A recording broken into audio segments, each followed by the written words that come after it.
still possible. I think you've raised a very good point before, though. Also, at some point, we expect Evan will face trial. Right?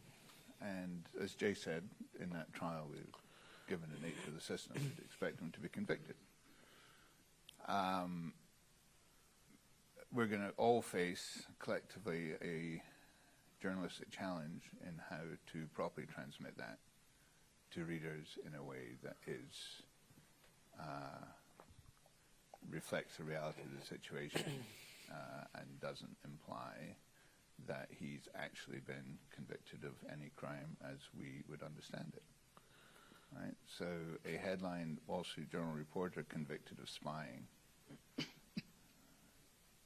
may be in the context of the Russian court system an accurate reflection of the fact on the day. I think it would be, everybody have to make their own decisions, but I would worry that that would be grossly misleading. And I'll tell you, I mean, this is a conversation that I've had over and over and over again. And some of my own editors over the years have responded to me that, well, nobody actually believes that he is a spy. So, you have to realize that not everybody is informed about this story. Mm-hmm. When you read that headline, that might be the first time you're reading about Evan, right? So I think that there is a responsibility that we have, but also a possibility, an opportunity to do better. Mm-hmm. And, we're seeing that play out here in real time. Jay, did you want anything on this? I was just going to say it's a really good point, because the number of people who have said, well, could there be some truth? Like, come on, it's complete nonsense. But if you just graze the news as opposed to, inhale the news like a lot of us do, you don't really know, and your decision, your mind's made up in a really short period of time. So I think it's a great. Well, and those headlines then get distilled down into even smaller sound bites, whether it's for, headlines on a talk radio, at the top of the hour. And these are the things that most people latch onto. Yeah. I would also say that the focus on what the return is in a hostage situation or a kidnapping situation is a cause of stasis for government. They won't say that, but it's in the back of the minds of government officials who are working on these problems. How is the outcome going to be viewed? How is this going to be covered in the press? And that's kind of the last thing that you want. These people have a lot of things to think about, and they have a big job to do. That's the last thing you want them dwelling on. So the overemphasis of how the trade was done, and like in past situations, even Jason's situation, there was all this examination of was it too much kind of thing. Well, I can tell you, it's not too much for Jason and his family, right? But just the reporting on this needs to evolve, I think, and I think it's good to have these kind of conversations so we can think about it before it's landing on the desk and we're trying to grapple with it. You're making the Jason point on reporters in these kinds of scenarios. The U.S. has set up the SPIHA system, which is great. It's a great team. Evan was designated as wrongfully detained in 12 days, and that's very swift in the grand scheme of things. I think that's all wonderful. I think there's one element of this that I hope comes out of it, which is that in a scenario like this where a reporter is taken off the beat for just doing his job, wrongfully detained, there ought to be an immediate consequence from the government where he comes from, and a coalition of governments who care about a free press. Because right now, and Paul alluded to this, if you think about what are the consequences of what's happened so far, great reporter is sitting in prison, a number of Western journalists pulled out of Russia, it's much harder to cover the story from the ground, and eventually, if we believe the playbook on these things, Russia will get a bad guy back. What is the disincentive to do this again? Why wouldn't you continue to take hostages of good reporters if you're in an authoritarian country or a wannabe authoritarian country? And what you ultimately end up getting is reduced effective coverage of what you're up to in your own country and a bad guy back. The incentive is too high to not have that keep happening. So we've got to do better, frankly, on the U.S. side and for all coalition governments to send a message right at the beginning. Whether that's sanctions, listen, sanctions aren't perfect, but they do send a message. There is a point to them. There is a principle behind it. And for a country that cares and believes in a free press, we ought to put this front and center. If a reporter is taken and designated as wrongfully detained, there needs to be a consequence right away from the U.S. government. And I hope that's what we see going forward, because it didn't happen here, and it ought to happen in the future. And it can even be a snapback sanctions provision. You've taken our guy, these sanctions are being imposed. If you give him back, they will all be repealed. But we've got to get creative with some of this stuff. This principle is just too important to just let it happen in the way it's happened this time with zero consequence. I think that's the headline right there. You know, there is no good deal, right? There's no better or worse deal, and the deals don't incentivize more hostage taking. What incentivizes more hostage taking is that there are no consequences. Mm-hmm. If there were consequences, people wouldn't do this. Yeah, I think that's right, and I think that what I'm going to say is in agreement with what Jay just said, but for this case, for Evan's case, he's already declared unjustly detained. It was in record time, and applause to the government for moving at 13 days or whatever it was. In PR, 13 days is an enormous amount of time, and that is when some of the mindsets for people are established, for the public are established in that first period of time when they're paying attention. It's vitally important to me that even though 13 days was the record, it's not sufficient in my view. And so something like Jay's suggesting that there be some automatic move that the government or several governments in coalition could make when it's a journalist and work out the circumstances on the back end. I mean, you can always remove the unjust detention if you want, but it should be known by other governments that the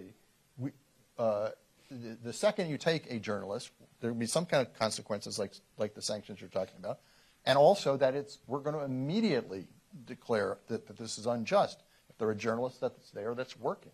I don't think there's any reason to do it. And I talked to a number of reporters during these early days of cases where they'll say, well, the government hasn't said anything yet. The government hasn't declared, in Evan's case, the government hasn't declared unjust detention yet. It's like maybe there's something there. Well, there was nothing there. And that's us. We're who's waiting, right? So we've got to get out of our own way on this kind of stuff and figure it out in a more effective manner. Jason, you want to? Yeah, I just want to say one thing. I mean, a lot is made in these cases. Well, the Russian or the Iranian or the Chinese legal system is different. You can't think about it in the same way as you think about all of that may or may not be so. But what is so is that here in the United States of America, we believe in the presumption of innocence. And that is a core principle of our legal system. And when our nationals are detained abroad, yes, we cannot force other countries to adhere to that, but we can make clear that there is no there, right off the bat. And I think you're right, Bill. I mean, speeding up these designations or making a comment right away that, we know that this is, something is rotten here. Is the way to go about this right from the get-go, because those first days and hours are critical to framing how we talk about these cases. Right, because the secretary is coming out and saying we know it's wrong before the government is designating that it's wrong. Right. And so it's a very hard mixed message to sort. All that being said, we're coming up to this important day now for Evan and for the story and for his family. And I wanted to just ask Danielle to share, what's the family planning on the true anniversary, which is the 29th? And also for Paul, what's the team at the Journal doing in terms of organizing the troops? So can you guys go on that? Sure. For the 29th, hoping we can all get together, my parents and I, and just, it's kind of those moments that are so nice where we can just laugh together. And I always have a smile when I'm talking about Evan, so that's what I'm hoping for. We have a lot planned, and we'd love everybody's participation in helping us amplify it as we move into a big week next week. So some of the things, did your grandparents live in Brighton Beach? Yes. Okay, so we have organized, so we first of all thought about organizing a swim in Brighton Beach in the UK, which I think Evan had visited. It's not far from London, and Brighton Beach in Brooklyn, where his grandparents were. And then we thought, well, what other Brighton beaches? Turns out there are lots of Brighton beaches around the world, so some in warmer climes than others. So we have a swim going at Brighton beaches all over the world: New Zealand, Australia, South Africa, Canada, US, and the UK. We will have, and this was actually something that we did early on here in DC at the National Press Club last year, we will have a 24-hour readathon of Evan's work next, from the 27th into the 28th, so Tuesday into Wednesday, with his Wall Street Journal colleagues, well-wishers from around the media and elsewhere. That will take place in New York, and the point of that is to read Evan's work and to show that, one day is a long time, 365 days is an eternity for him. So that one we will be pushing that on social media as well. We have, was he a runner? Because we're doing a lot of running for him as well. They did a bunch of running for me, and I'm not a runner. You have to run in soccer too. So Yeah. Training.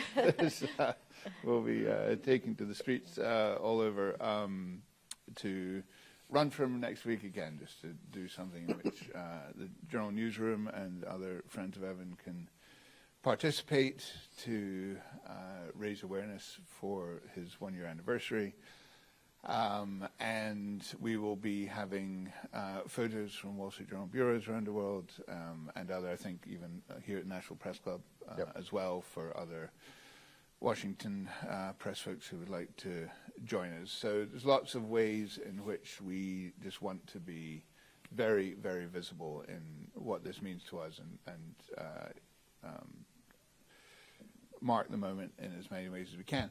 In terms of what we would ask everyone to do, we do use the hashtag #IStandWithEvan as much as we can. So if you see an opportunity to amplify any interviews that we are doing, and Danielle and Evan's family have a lot, including, I'm sure, with some of the folks in this room over the next week, amplifying that would be very helpful. And we always just ask people to even just go on the Wall Street Journal's website, wsj.com/Evan. It's free. It's not behind a paywall, just to get to know him. Because we do think thinking about him, speaking about him, telling someone else about him, keeping his name in circulation is just vital, and will be vital going forward. 1 year, as of March 30th, 1 year will have passed, and Evan will still be in prison. So that's, again, a moment where we want to make sure that we stay as loud as we can for as long as we have to until he comes out. So we appreciate all of it. Thank you, Paul.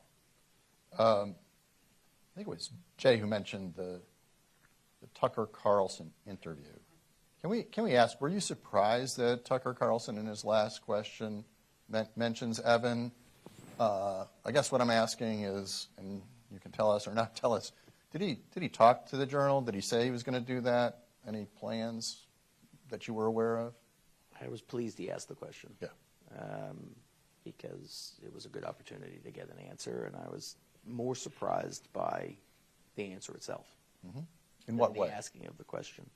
He was much more direct than you've seen him be in the past. He didn't say this is there's a judicial process, there needs to be a conviction, we need to go through it, all of that kind of stuff. It was a meandering answer that went through lots of different topics, including what he'd like to see in an exchange. So it was a more direct and forthright answer than I would have expected from him. Do you think the Russian people saw that? I think it was played all over the place. Mm-hmm. So yeah, I suspect they did. Mm-hmm. And can you, and maybe Paul's the one for this, but more broadly, What do we think Russian media, to the extent there is Russian media, and other media that can get into Russia, what do we think Russian people are hearing about Evan and about this case? I mean, obviously it's not getting a lot of attention. I don't know. You may have a better idea. I don't know a huge amount about that. I do know as the many in the Western press withdrew from Moscow to continue to report on Russia from Berlin, Tbilisi, Dubai, Warsaw, London, that a lot of what was left of the independent Russian media went with them. So, what does that leave in Russia? Probably by a process of deduction, you could get down to Russian state propaganda. So, what are the Russians hearing? Russian state propaganda. Yep. And I think a lot of the voices that would have brought the truth of it to a Russian audience have been forced to leave. Thank you. The few questions from the audience here, and if you have questions, just feel free to pass them up. I have a question, Bill. Yes, sir. I would love to hear from Danielle how Evan's doing. Oh, yeah. And what life can you tell us? for him at the Please. Oh, sure. Yeah. And to explain how you know this stuff. Yeah. Oh, well, Evan and I write letters back and forth. So that's, it's about once a week, although I've been waiting about 2 weeks now for the most recent one. But we tend to keep it light in our letters. I think we're just mainly trying to support one another and make each other laugh. And I'm just in awe of him. I don't think any of us really know what it would be like to be in that position, but I don't know if I'd be smiling or so concerned. For International Women's Day, he arranged for my mom and I and some of his girlfriends to get flowers. So he's always thinking about us, worrying about us. That's his biggest concern, and we're concerned about him. So, yeah. How's that been? You're writing, but you know that this is being read when it's going in, and you know what he's writing you is being reviewed. Is that part of your process? Have you just gone past that now, or how does that affect you? I would say I've gone past it now. My Russian has really improved. He's noticed and told me that. And it's just, I just look forward to those letters so much, and I just tell him about my day. Recently I checked in with him about if it's okay for me to watch the Dune sequel, because he saw the first one, and I feel really guilty about seeing the second one, so I'm waiting for a response. Yeah, it feels like we're just talking to one another. I've definitely got past the fear of what other people might be reading. Thanks. This question asks, how has Alexei Navalny's death impacted your outlook on this case, and does it complicate a possible deal? I'm not sure who that's for, but as far as the deal part, maybe you want to take it. Yeah, I mean, listen, we follow every development that happens in Russia. They all have an impact, right, as would be the case of a death of someone like Navalny. I think the immediate thing that it makes you think is, there's danger to political prisoners in Russia, and we have a political prisoner in Russia. We have no reason to believe he's in any actual danger, but it just creates a further sense of urgency of we need him home as quickly as possible, and that puts further pressure on the U.S. government and everybody else to do what's necessary in order to bring them home. So all of the developments that are large like that in Russia certainly have an effect on the dynamics of a deal and then bringing Evan home. But we're hoping to be able to find a path forward. So this question, thank you. This question broadly asks a similar thing, but with respect to the case of Alsu Kermashiva and I suppose you could say Paul Whelan. Do these detentions complicate or simplify the negotiation process, to free Evan? I know there's some coordination, that people talk, families talk to each other, and I know everybody wants each person to be freed, and that. I don't know how you want to touch on that at all. How does it complicate things? I would say that one thing is that it widens the understanding that this is a practice that Russia is engaging in, and in that way, maybe helps create focus, for our government, because this is it's a terrible problem with respect to any individual person, but it's a collective problem here, and it kind of shows the points Jason was making, that there's a strategy, and that this is a strategy without consequences, and it hastens the need for policymakers and government in particular, to become more adept at figuring out how to develop consequences in these cases. Did you want to say anything else about that? I just say the stockpiling of humans for trading purposes is a despicable act. There's no question about it, and that's what we're seeing. Heart goes out to all the families who are affected by this. Paul has passed the 5-year mark in prison, which is a terrible thing to think about. Alsu's family is suffering as well. This is clearly a key element of an authoritarian's playbook.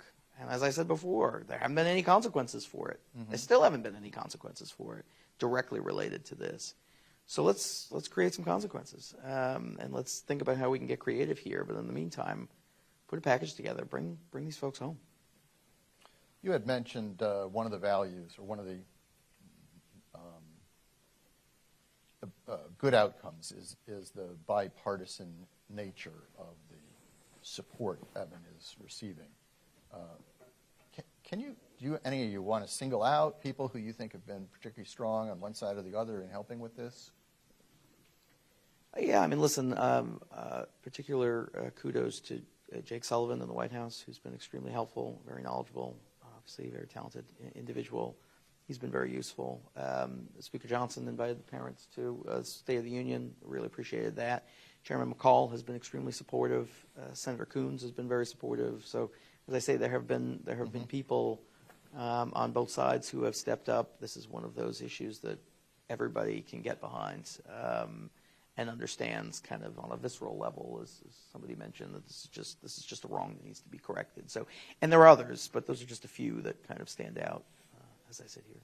I think when we were talking earlier about getting the facts out, and it was very helpful to us that Senator Mark Warner, as the chairman of the Intelligence Committee, came out very publicly early on and said Evan is not a spy. And because that was something that we faced very early on. Obviously, the Russians, and when they confirmed that they had him, immediately accused him of espionage, and it was vital for us to counter that falsehood in his participation, as along with the White House, which was also quick to very publicly condemn it and deny it. Those are important moments for us in the early going. We've also seen a House resolution that passed overwhelmingly, unanimously, I think it actually was, and Senator Schumer and McConnell have come out with a joint statement in the past, and so there has been a lot of that kind of bipartisanship, which we've really greatly appreciated. Yep. So you had mentioned too, where one of the potential outcomes here is a trial, right?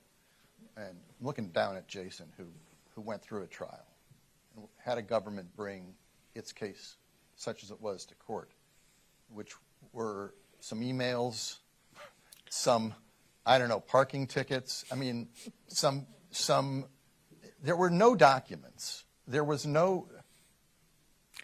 not a trial. These are not trials. We shouldn't call them trials. Yes, it's a supposed trial, but it's not what you think of as a trial. It's innuendo and allegation and grandstanding without the opportunity to defend yourself or present evidence on your own behalf. So I want to caution people to not think of it as something that we are familiar with, and it's an incredibly frustrating thing to be subjected to. but I also, I think back to that image of Evan in the courtroom, with the kind of smug smile on his face. And people reached out to me saying, isn't this going to make things worse for him? Aren't they going to get angry? I said, let him get angry. Right? All he has right now is his ability to maintain some perspective, hopefully a sense of humor, and ultimately some grace. And he's been doing that admirably.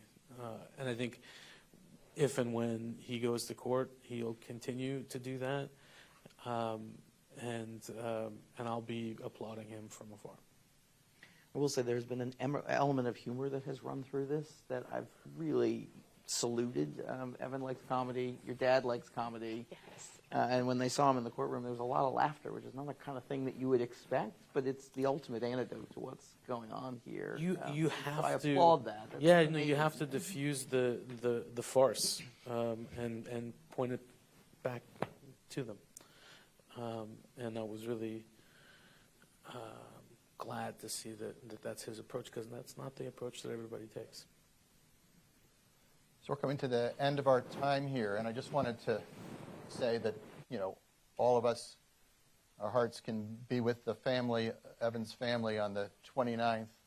We can actually do some things that the Wall Street Journal is leading us to do in terms of public outreach on or around that date. Those of you in journalism, on your stories, we've offered some suggestions on the edges that may help serve as guidance in reporting. I would make this point that when Evan was taken a year ago, he was the second American hostage taken, Austin Tyson, Evan, and now we have a third in a short period of time, and it's a lot for the government to manage these cases. We also have hostages in Gaza. I see our colleague here from Al Jazeera, Abdul Fakkar, and our hearts go out to the reporters in the Gaza who are working for Al Jazeera. Some of them have been killed, some of them have been held, and all around the world. I think they have several reporters who've been held many years in Egypt. These problems will not go away. They're with us, and while we had a good talk today about methods, our talk is insufficient at this point. So we must do more. We have learned a great deal in this case, in Evan's case. We've come a long way since Jason's case in terms of understanding. But we're not there yet as a society, as a government, and as a profession. We're not to the point that we need to be effective. And so I greatly appreciate everything everyone in this room has done, everything anyone on this panel has done. And I go back to what Paul said. We have to redouble. We have to go forward, and we have to do significantly more.